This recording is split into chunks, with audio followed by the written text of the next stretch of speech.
Releasing Nnamdi Kanu because his continuous detention is an illegality. The courts have said so. International bodies have said so. Okay. Everybody knows so. All right. So if you continue to keep him there, and then you expect some miracle to happen, that the people of Nnamdi Kanu will maintain law and order, it's not going to happen. Okay. Now, Chief, before we talk about local government autonomy, one last question on insecurity. Do you approve of Nnamdi Kanu and IPOB's method in the process for agitation, for self-determination? No, I don't approve of it. I don't approve of any form of violence. I don't approve of any form of separation. I don't approve of it. But as to what they are doing is legitimate, of course it's legitimate. But I don't approve of it. I would prefer for us to live in one country. I would prefer a situation where we have one Nigeria. The more, the merrier. But let there be fairness. Let there be equity in that arrangement. Where the equity is lacking, certainly people must agitate to live an unjust marriage. All right. So if you have been following me on this channel, you will know that I have been getting you information of everything that is happening in Biafra land. Also, I have been getting you information of how our leader Nnamdi Kanu's court case has been going. Oh yes. Also, I have, get you information of everything that is happening in Nigeria as a whole. Oh yes. Now, in this case of Nnamdi Kanu's court case, we know the last time he went to court was on the 8th of May, before it is being adjourned to the 14th of May, which is next week. Now, I took time to, listen and try to analyze what Nigerian government is trying to say in the case of Nnamdi Kanu. I mean, the witness they brought, what the witness is saying, the things they really want to nail or they really want to achieve about Nnamdi Kanu. And I realized that they're actually talking about, in all their evidences, in everything they are saying, they are trying to prove that Nnamdi Kanu has, caused violence in Nigeria, especially in Southeast. Yes, they said that he incited violence, he formed the ESN, and he said some things that, prompt people to carry out some violent actions and so on and so forth. Now, in all this, where they are arriving is that Nnamdi Kanu has caused mayhem in Nigeria, especially in the Southeast. Now, after thinking about this, I thought about so many things. But basically, I thought about this in this way. Before Nnamdi Kanu actually started broadcasting, was there insecurity in Nigeria? No, this is the question I want to ask. Because I have asked myself this question, but I didn't get the answer. And so I said, okay, let me put it into this video and see if probably I'll get the answer. Before Nnamdi Kanu start broadcast, was there insecurity in Nigeria? Was there insecurity in the southeast of Nigeria? Was there? I guess there is. No, I'm sure there is insecurity because I know before Nnamdi Kanu, Fulani herdsmen has been causing a lot of damages in Nigeria, in Benue, in Enugu State, and some part of Igbo land, and even in Nigeria as a whole. Even they entered the West here. Yes, they entered the West. So there has been insecurity in Nigeria. Now, let us ask ourselves, or I need an answer.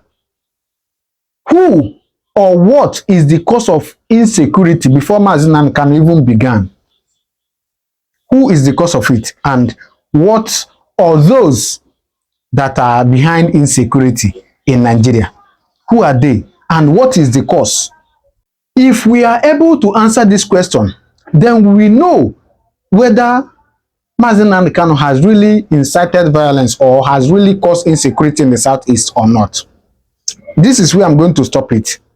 But that is the question I want to ask. If you know the answer, or if you have anything to say about what I've just said, about the question I've just asked, drop it on the comment section. We'll be at the comment section discussing. But before then, I want you to take a little time. I beg you, take a little time. Probably you watch this video before you drop your comment. Watch this video I'm about to show you. When this insecurity was too much in the Southeast, I'm based in Lagos. For our group, we have different departments and we have media departments. So we decided to come and cover it and to find out what is actually happening. But when we came around to cover the insecurity, we discovered that 90%, I'm sorry to say, of the insecurity in the southeast was caused by the military. I won't apologize for saying it, because they would have shot me at Osumu that time. So when we came, and on Monday, we decided to cover the sit-at-home proper. So when I have my driver, I have my car, so I moved with my driver. So when we came to Olo, that near Banana Junction, we discovered that place was, closed up by the military. So I had to come down, because I have a newspaper outfit, so I have my ID card. So I approached the militaries. Even when they saw me approaching them, they were like, even their faces. And I greeted them and I said, Oga, why did you block Drew? I said, who are you to ask all that question, without the harassment? And I showed them my card. I said, unfortunately, I'm a media person and we are here to cover the sit-at-home, because we realized that you said IPOB is sit-at-home and they are enforcing sit-at-home. But with the look of things, you are the one enforcing the sit-at-home, because I know that before you came, there was nothing like this insecurity. Let's be honest to ourselves. Before the militaries were moved to Southeast, we didn't have it this bad. So you were brought here to relax the sit-at-home. Not that there were clashes within the sit-at-home, but for you to relax it so that people will start coming out. Now that you are blocking the road, it's like you are helping to now enforce the sit-at-home. So when I now flashed my car, they now ran inside. So out of anger, I moved those things on the road, and then I drove past. I covered the whole of Southeast. When you approach their checking point, they look more deadly than any criminal, even armed robbers you meet on the road. The way they approach, the way they harass. Do you think that Nnamdi Kanu and IPOB were clearly responsible and still responsible for the insecurity that pervades in the Southeast? Is Nnamdi Kanu the only separatist we have in this country?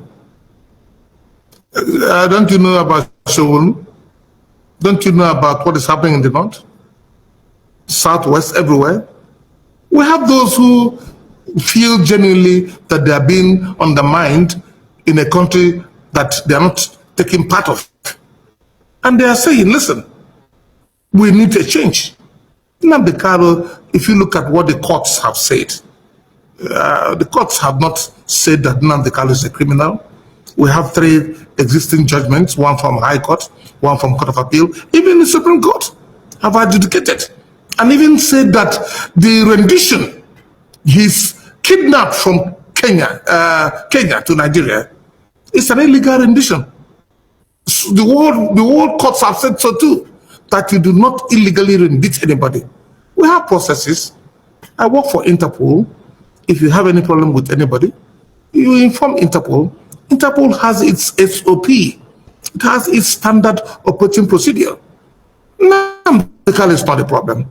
The problem is that we have a country where there is inequality, where there is the desire for a group of people to suppress unduly another group. And those who raise their heads up and say, this is wrong, they are being branded all kinds of names.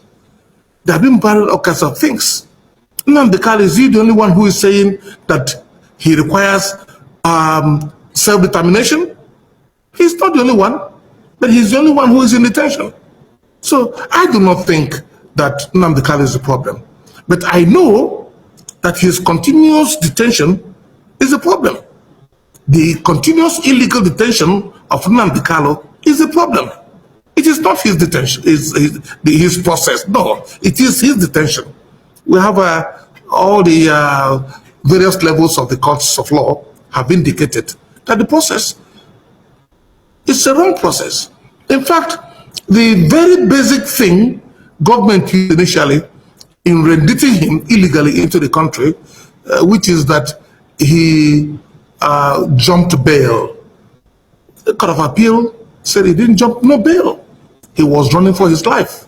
Insecurity is the most profitable enterprise in Nigeria today. Absolutely. The only sector that is doing well in Nigeria is corruption and criminality. So how will it end when you are pumping billions and millions into the whole sector? People are becoming overnight billionaires from insecurity, security advisor, said majority of the arms used by these bandits and criminals are stolen weapons from government weaponry, armory. You don't get it. How did they get access to it? That is, criminals are able to overrun the armory of the states to take their weapons and go and slaughter other Nigerians. Have you forgotten a time in Nigeria about 4 years or 3 years ago, police intelligence unit went to go and arrest a kidnapper somewhere in Taraba, somebody Wadume. Military officers went and opened fire on the convoy, killing some of the officers and somehow released the kidnapper from there. Today, where is that kidnapper? Nigerian military attack Nigeria police and release kidnapper. And you say there is no hand of government anywhere. Nigerian politicians are deceiving themselves. And Nigerians are the fools or the pawns in all of this. Until we begin to rise up and insert ourselves in the conversation, it will be turn by turn Nigeria. The day happen in Plateau, they say, oh, now 50 people. Until one day, God forbid, you also become the statistics that is being mentioned. Thank you very much. That electoral reform is all encompassing, including from the political party level, and it is the silver bullet for Nigerians. If Nigerians do not believe that you can put maximum pressure on authorities to effect change in the electoral system, what do you think that you can change? That is the magic. What is going on in Nigeria today is absolute state capture, where every institution of democracy will be controlled by one man or a group of persons. If you want to see where it has been implemented before, look at Lagos. There will be no meaningful opposition. The National Assembly see themselves as an extension of the executive. They are there to do the bidding of the executive arm of government. The judiciary is already... Nigeria does not even have a judiciary. We have the legal departments of every government in power. Institutions are being weaponized against the people. You saw the case of Senator Natasha. The idea about electoral reform is that it is the first system of accountability. Once you are able to build a system where a person knows that when you get into office and you fail to deliver, by 4 years that same system can take you out, that person will have no choice than to sit up.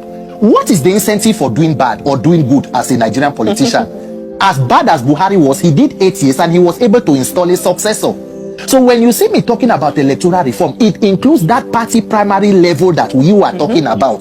Because if you don't reform it, a president signed not too young to run, not too old to young or whatever it is, but you are also not too rich to run.